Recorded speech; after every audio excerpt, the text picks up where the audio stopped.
Recibo con todo mi corazón el gran orgullo de pisar un escenario de TEDx.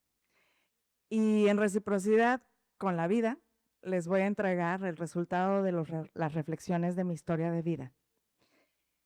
Em, y esto se resume en una frase, y es que la justicia se produce en comunidad. Eso es lo que yo he aprendido en mi vida. Y al final de esta charla, ustedes se van a llevar diferentes formas en las que pueden ustedes participar, porque todos podemos participar de esta justicia, porque a todos nos importa, o cuando menos a todos nos debería de importar, considerando que vivimos en un mundo en donde siempre vamos a tener la oportunidad de desear que alguien viniera a defendernos o de desear que la persona juzgadora que va a resolver nuestro caso sea una persona valiente, independiente, conocedora de la ley, pero sobre todo honrada, honorable. Y bueno, yo les voy a decir cómo ustedes pueden participar sin necesidad de convertirse en defensores de derechos humanos o activistas, ni tampoco en personas juzgadoras, que son los caminos que yo he estado llevando en mi vida y que me han traído a esta reflexión. Am, Antes de ser jueza, yo fui directora de una asociación civil y esta asociación civil tiene todo que ver con mi formación en la casa. Yo vengo de una familia en donde mis papás nos enseñaron a creer no solamente en la justicia, sino también en el bien común. Somos un grupo de personas que de una forma u otra cuidamos de los demás.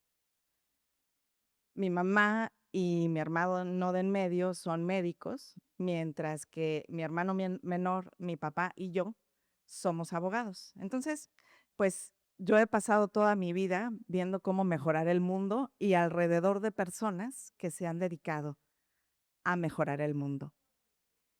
Entonces, esta organización yo la creé precisamente inspirada en las personas defensoras y activistas aquí en Tijuana, em, que son personas que me han inspirado inconmensurablemente en toda mi existencia y que dedican cuerpo y alma a mejorar la vida de las personas quienes han decidido defender, que en esta frontera norte son las personas en contexto de movilidad. Un poco para que se den una idea de cómo eran mis días como directora ejecutiva de la asociación, pues yo recibía llamadas de personas defensoras diciéndome: Graciela, detuvieron a un migrante y no nos dejan verlo en la estación migratoria. Graciela, están las autoridades deteniendo personas en la esquina del albergue y entonces no les permiten ir a trabajar, no les permiten irse a ganar un sustento. Graciela, esta persona lleva muchos meses solicitando una regularización y no le contestan. No tiene acceso a salud, no tiene acceso a servicios, no tiene acceso a vivir tranquilamente en la ciudad. Y entonces yo me dedicaba a brindarles conocimientos jurídicos, profesionalización jurídica que les permitiera llevar sus defensas a donde las querían llevar, es decir, al acceso a la justicia. Que, dicho sea de paso, vivimos en un mundo en donde eso no solamente es muy difícil de lograr, sino que además es típicamente criminalizado. Viven las personas activistas y las personas defensoras de derechos humanos en un mundo muy difícil de navegar. Y aún con todo, tienen su corazón lleno de pasión, lleno de entrega, y todos los días viven esta gran realidad de pasar la vida haciendo el cambio que el mundo necesita. Entonces, el tiempo que yo estuve entre las personas defensoras de derechos humanos, yo me pude dar cuenta de que todos y todas traíamos algo que ofrecer. Yo aprendí de comunicación social alrededor de ellas y ellos. Yo aprendí de procuración de fondos. Vamos, que la sociedad civil para mí fue toda una otra universidad. Y sobre todo fue un tiempo en mi vida que me ayudó mucho a crecer como persona. Yo crecí en humildad y en certeza, porque tienes que creer que tu trabajo va a poder seguir siendo sostenido a partir de la generosidad de las personas que lo reconocen. También crecí en toda esta gran cofradía que significa no solamente hacerlo todos juntos, constantemente, sino también vivir en comunidad la frustración de no siempre poderlo lograr. Y es que uno cree que las personas defensoras, que los activistas, que quien viene a defender tus derechos son como héroes invencibles, pero solamente son seres humanos.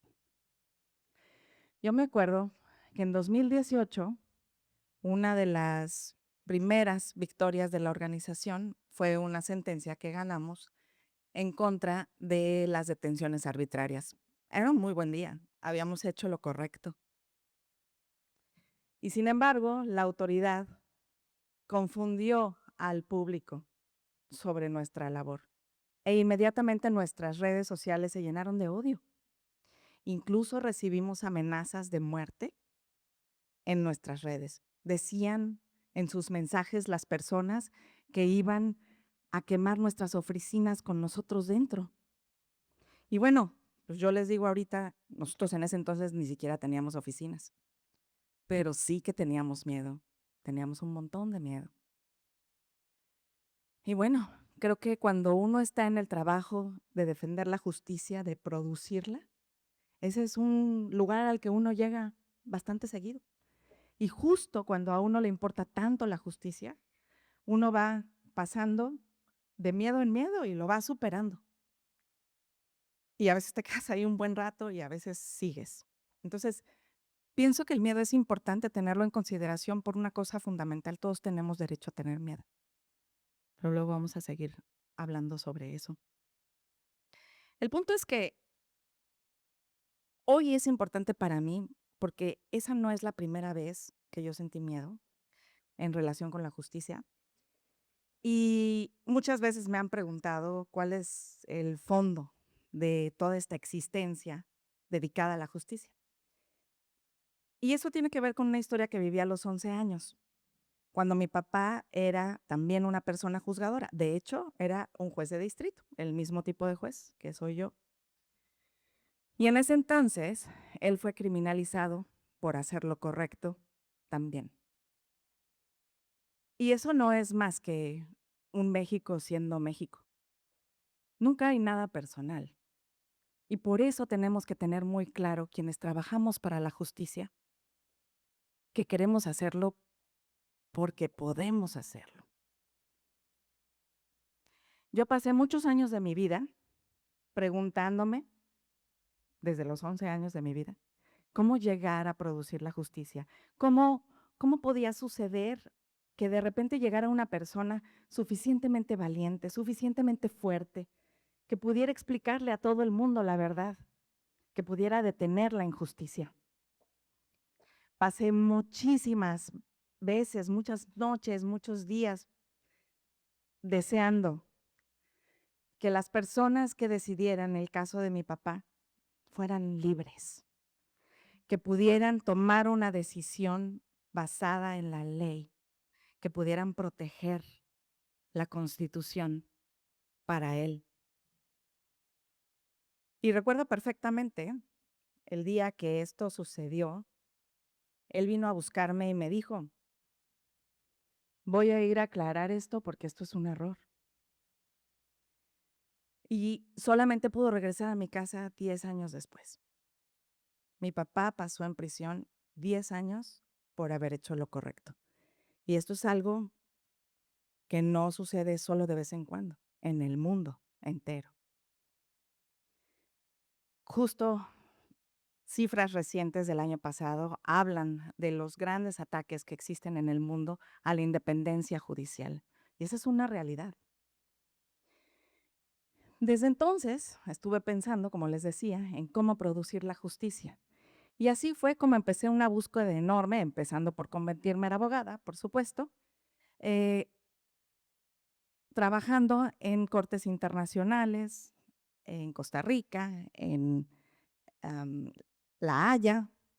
También fui a hacer estudios en Inglaterra. Yo me movía por el mundo pensando y aprendiendo cómo se genera la justicia en otros lugares, para poderla generar yo en mi propio mundo.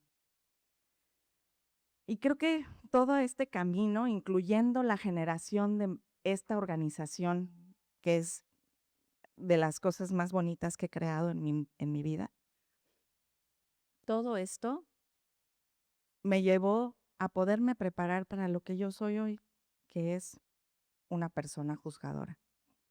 Hoy en día estoy a cargo de ver que las autoridades cumplan con la ley para que no lastimen los derechos de las personas. Y es una misión muy importante que me hace ver algo que yo ya había visto desde hace mucho tiempo, y es la vulnerabilidad de las personas juzgadoras. Porque la sociedad suele ver a las personas juzgadoras desde lejos, sin comprender muy bien de qué se trata su labor. Y aún así, tampoco se ven las noches interminables estudiando, todos los equipos dedicados a esto, a este trabajo incansable, que va atacando poco a poco las familias, que va atacando poco a poco la salud de las personas. Y precisamente de esto les quiero hablar hoy. A mí me preocupa mucho que haya ataques a la judicatura sin comprender su labor, pero también me preocupa mucho que desde el poder desacrediten a las personas defensoras de derechos humanos y a los activistas, porque estas son personas que están trabajando por el mundo, por lo que el mundo más necesita, por lo que cada una de las personas en el mundo puede llegar a necesitar en cualquier momento. Y hay algo aún que me preocupa más. Hay casos en donde actores que están caminando hacia la justicia terminan enfrentándose entre sí por desconocer lo que hacen unos y otros. Entonces creo que este mundo necesita, claro, más personas juzgadoras independientes, más personas defensoras y activistas apasionadas y apasionados, pero sobre todo necesita una comunidad que les mire con curiosidad, que les quiera comprender a profundidad, que quiera salir a donde ellos están, a conocerles y estrechar sus manos, que quiera salir a sentirles para poder conocerles y después poder hablar sobre lo que hacen y después poder comprender el impacto de su labor y de su existencia en el mundo. Entonces, hoy, claro que ojalá que esto les inspire a todos los que tienen ese fueguito en el corazón a convertirse en las personas que el mundo necesita. Pero sobre todo, les quiero hablar a todas aquellas personas que no necesiten hacer toda esa labor. Quiero decirles que pueden participar de la justicia, de su construcción y de su protección a partir, sobre todo a partir de su comprensión, a partir de su curiosidad, a partir de usar sus voces y también su silencio. Muchísimas gracias.